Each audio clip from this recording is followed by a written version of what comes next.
আজকে আপনি যে গিয়েছিলেন কিসের কাজের জন্য গিয়েছিলেন? এই কাজের জন্যই গেছি। কি কাজ? না না, তোমার হচ্ছে 2002 এর কাজ করে গেছিলেন। হ্যাঁ, 2002 তোর না না, আপনি এসআইআর কাজে গিয়েছিলেন? কাজে গেছি। আপনি কোন রাজনৈতিক দল থেকে আমি গিয়েছিলেন? বিজেপি রাজনৈতিক দল থেকে। বিজেপির বিএলও? হ্যাঁ, বিএলও 2 এ কাজে গিয়েছিলেন।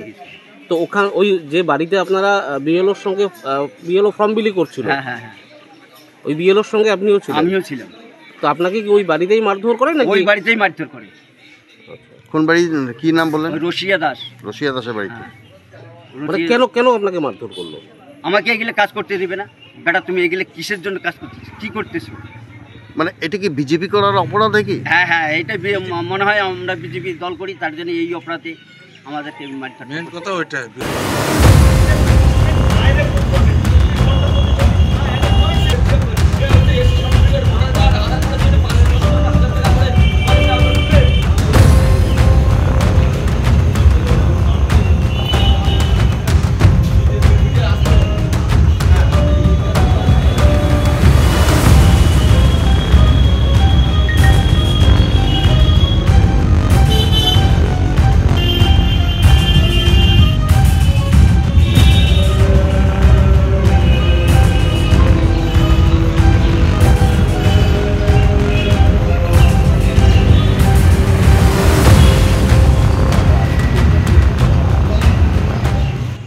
হয়েছে যে বিএলএ 2 এর যে কাগজ আছেন উনি নিয়ে আমি ওনার বাড়িতে গেছি যে ম্যাডাম আমি এসছি।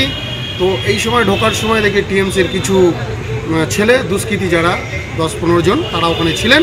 আমি ঢোকার সময় কিছু বলেননি, কিন্তু আমি যখন বেরিয়ে আসার পরে কিছুটা দূর গিয়ে উনি বলছে 50টা ফর্ম পেয়েছি, তার মধ্যে 25 জনকে চিনতে পারছেন না।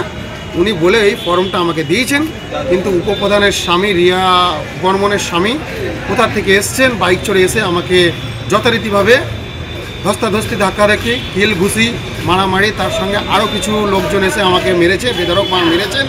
মারার পরে আমি কোনো রকম ওখান থেকে আমার যিনি শক্তিকেন্দ্র আছে 58 পাটের উনি দেখে ওখানে গেছেন, আমি কোনো মতে ছেড়ে পালিয়ে এসেছি। তৃণমূলের বেগমপুর পঞ্চায়েতের উপপ্রধান তার স্বামী চয়ন বর্মনের দ্বারা 58 নম্বর বুথের বিএলও অঞ্জনা মণ্ডল চাকরি পেয়েছে আইসিডিএস কর্মী।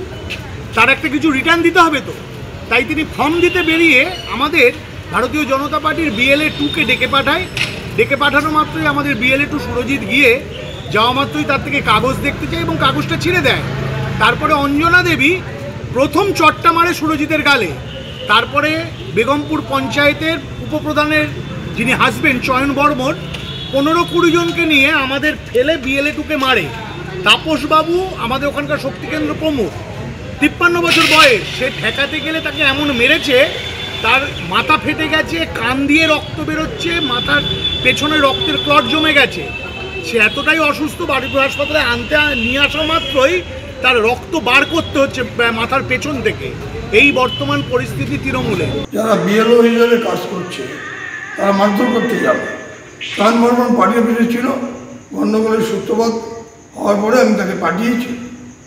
যেহেতু বিজেপি যাকে বিএলও 2 বানিয়েছে সে ওখানে থাকে না, তার কোনো বাড়িঘর নেই, ভোটার লিস্টে নাম আছে কিনা আমার জানা নেই। শুধুমাত্র প্রশ্ন করে যে আপনি এখানে থাকেন না, আপনি কী করে এলেন? তখন চয়ন বর্মনের উপরে অকথ্য ভাষায় গালাগালি করে। বিজেপি স্থানীয় যারা বিজেপি করে তারা যে শিক্ষা পাচ্ছে, যে কোনো প্রকারে গণ্ডগোল বাঁধাও আর খালি কমপ্লেন দিয়ে যাও, অভিযোগ প্রমাণিত হবে। এরকম কোনো অভিযোগ হয়নি, কিন্তু বিএলও যে হয়েছে বুথ লেভেল অফিসার তিনি আমাকে ফোন করে জানিয়েছিলেন এই যে যার নাম বলছেন সে তো পাড়ায় থাকে না, আমরা চিনিও না। তিনি হঠাৎ করে বিএলএ 2 হয়েছে বিজেপির নাকি আমরা জানি না, তাকে চিনি না। সে ওনাকে ফোন করে হুমকি দিয়েছে এবং চাকরি খাওয়ার কথা বলেছে বিএলওকে, এরকম ধরনের তিনি আমাদেরকে বলেছে। যেহেতু আমরা পাশাপাশি থাকি তিনি আমাদেরকে বলেছে, আমরা আপনি তার কাছে গিয়ে শুনুন। ফলো করুন সংবাদ প্রতিদিন ডিজিটাল।